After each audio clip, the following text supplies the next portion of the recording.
Tanawa guys, ang diferensya sa kuan mao man ang atong 300 nga variety ug ang atong black rice. Tanawa ang black rice guys, murag 2 andanas or 3 andanas. Tanawa guys.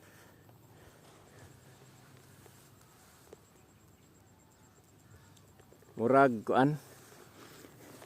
3 andanas ang atong rice.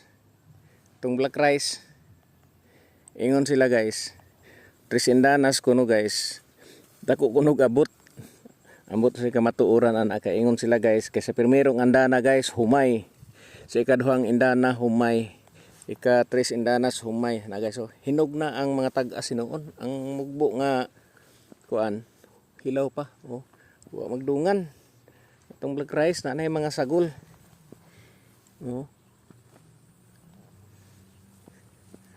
Muna siya giingon guys, 3 andanas.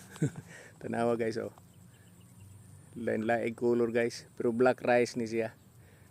Maayo ni guys sa kuan, ang black rice maayo ni siya sa human's health.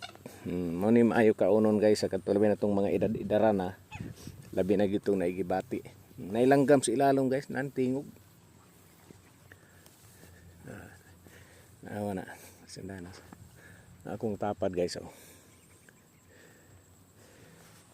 napagida guys anihono na guys, pero nailang gipanghuag sagbot kay grabe sagbot ng ilaha guys. Tanawa na to ron ulo na to na guys, hinog na ng ila guys. Una ni sila sa ako og kuan 10 days man siguro na guys, ilang gipang-ani ang mga sagbot guys, ipangkuha kay pag ma-appeal mo na sa harvester ang quality sa imong rice baratuhon guys, kaysa na sagbot muna. Ito mga liso na guys, sagol sa bugas muna. Anihog una ang dawa-dawa, mahumanan ni ron, murag mahumanan ni nirog aning dawa-dawa ani. Kano saan mo mag-ani harvest? 15 kuan pa man ron, Pizza City pa man ron. Bro, di na ni abtag 15 ni. Bisag mga 4 ka adlaw gikan ron na. Hinog na ni kayo. Matang kanirang kahon na ang daghag dawa-dawa. Duha ka kahon, pero kanin lay wa pan humag-ani.